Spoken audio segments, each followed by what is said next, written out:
Hello everybody, welcome to the channel and welcome to the video. This weekend, and I want to take this a bit slow and ease myself into it. This video is about death and life and really how I find hope despite what life throws at me. Now, this weekend I went to see my grandfather, my great-grandfather, and my mother's grandparents who were buried in the same plot. We spent the weekend in Essex visiting all their graves and hearing their stories. My great-grandfather died in his late 40s after swallowing a lot of diesel oil. He was training people for World War II on a ship that was docked, but it was hit in the Blitz and he swallowed a lot of oil and died in the weeks that followed. My grandfather, he hit his head in the 90s and he died when I was 3 years old, and one of my earliest memories is his face with his glasses on as he held me up.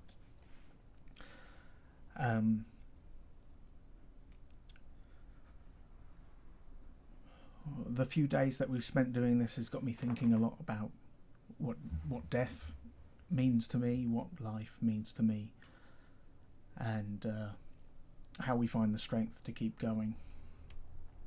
So, firstly,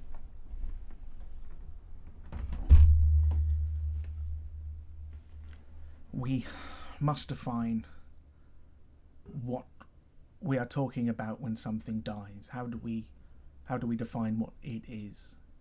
And I have a lot of thoughts that relate to the Buddhist tradition of I'm one with everything type thing, and I'd just like to break it down in steps so that it's easy to follow. So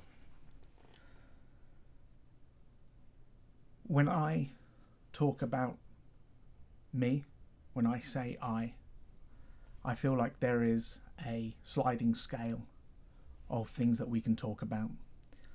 Now,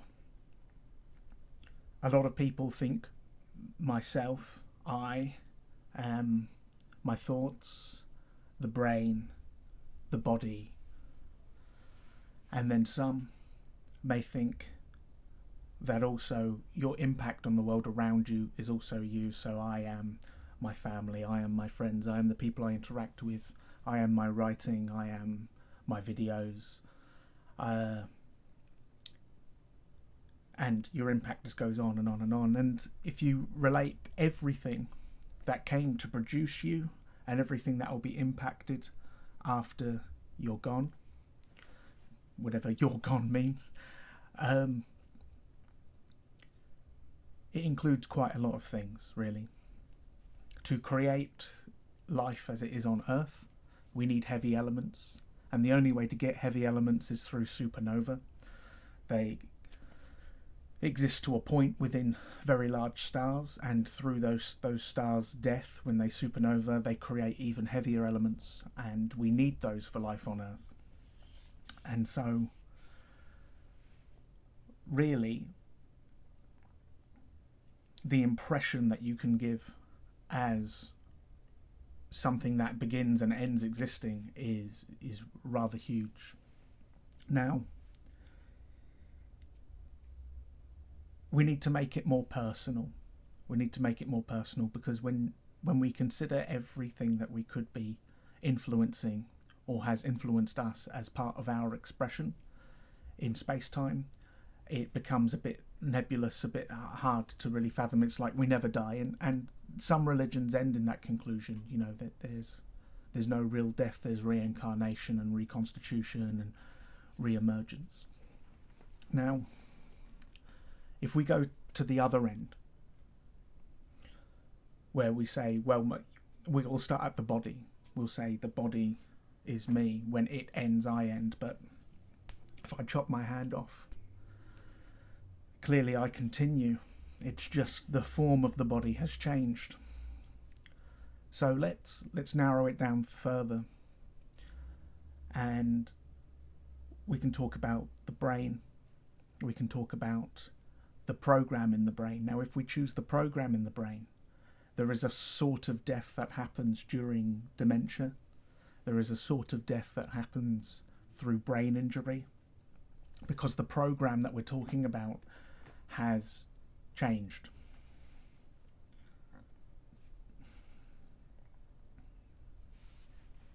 Now,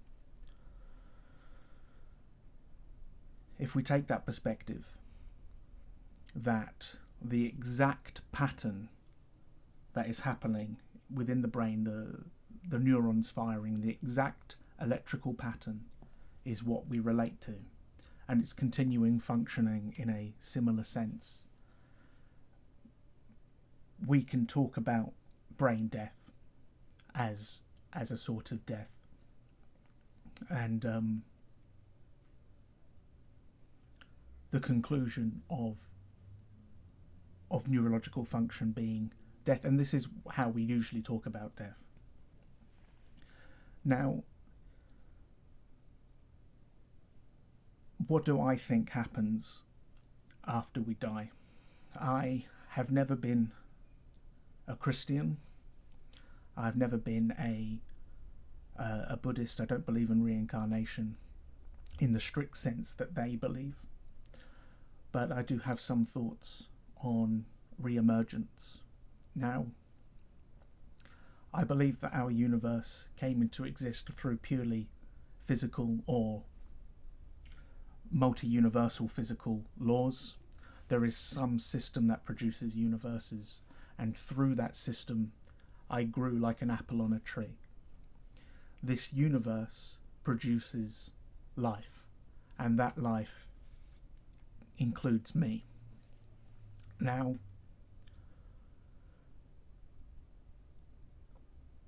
because it happened once, because a universe was produced that is capable of producing me, I think it is possible that it can happen again. That the entire universe as it is could happen again. And it may be unlikely in this system of universal creation. It may be unlikely that I will be reproduced again. But it doesn't mean it's impossible. And when we're talking about a system that creates universes possibly outside of time, but even if it does take time, at some point I will return in exactly the same fashion as I did, as my father did, as my family did, as my partners have done, and that my experience of life will be identical to what I've experienced so far. And it's possible that something very similar to me, so let's say genetically identical to me, will also occur. But if we take our neurological pattern as our identity, if we home in on exactly what makes an individual, and we don't take the large perspective that we are an expression of everything or something like that, if we home in just on the pattern within our brain, it must be identical. My childhood must be the same. My love life must be the same. And my diagnosis of schizophrenia and my philosophies in later life must be identical. Those other universes that include a genetically identical version of me don't have the same pattern within their head, and therefore they aren't quite a re-emergence of me. So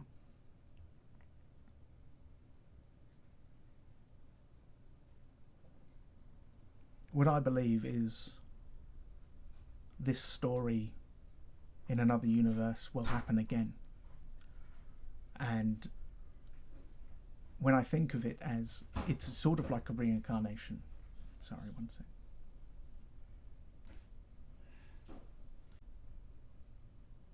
When I think about the next cycle where I return, and it goes through again, and how it will be identical to this life.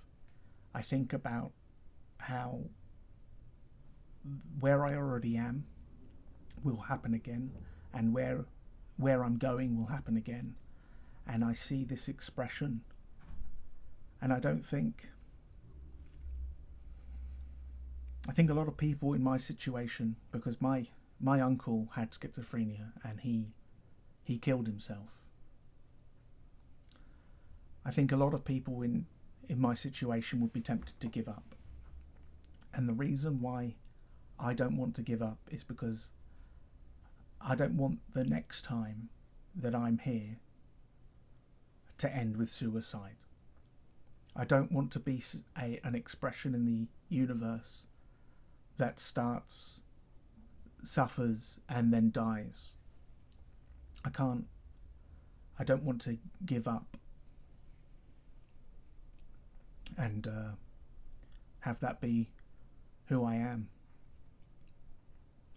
And I think it's possible that people who have gone through extreme hardship, people who were in the slave trade, people who survived the Holocaust and things like that, I can't help but think that they came to a similar conclusion, that they must strive for a better day every day and just try to keep improving their current situation. They might have thought it's the only one they're going to get, and it's similar to that. It's similar to that. But there's a certain strength that I derive from thinking that this is the way it's going to be every single time.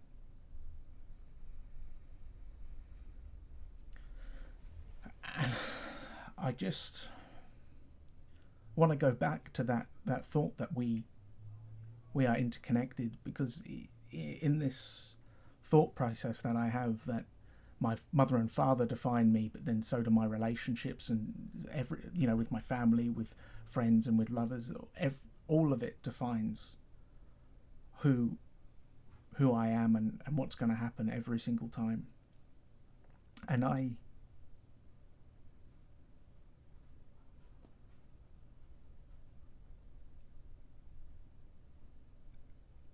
want to be a positive influence on everyone I interact with, and everyone I love. I think it's the right thing to do, but it's also something I naturally lean towards. Is I love them endlessly, and I'll explain what I mean by that. And that is, wherever they are and whatever they're doing, I want their life to be as free and as beautiful as possible. And I feel this way about almost everyone. I limit it, from those who are committing genocide at the moment. I wish they weren't as free as they are. There are limits to the freedoms that I hope for people, but in the day-to-day living in the West, with the people I interact with, I know they're not creating great harm in the world. And like I hope for myself, I wish their lives to continue to flourish into expressions of truth and beauty, and for them to feel happiness as often as is reasonably possible. Happiness is a fleeting emotion. It's not something we can aim for all the time. There's contentment, and if they can achieve almost constant contentment, then I believe they're very lucky people, and I hope for that.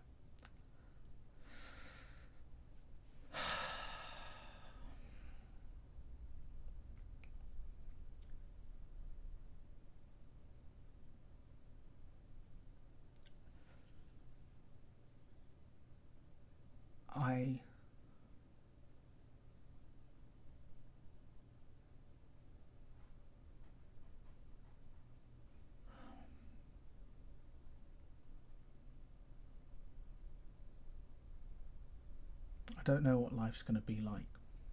I have a very taboo illness. I'm designated a paranoid schizophrenic, although I don't feel as paranoid as some. I don't believe that intimate connections and relationships are going to be easy to form. I am looking at a lonely road, but because of my beliefs, because of my philosophies around life and death and how I define them, I have to keep going.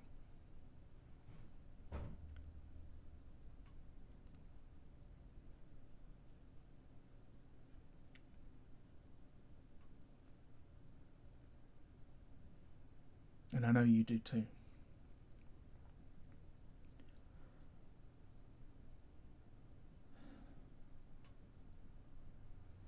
To everyone I have ever loved, I love you still, and I hope your life is a wonderful story. See you soon. Keep it real.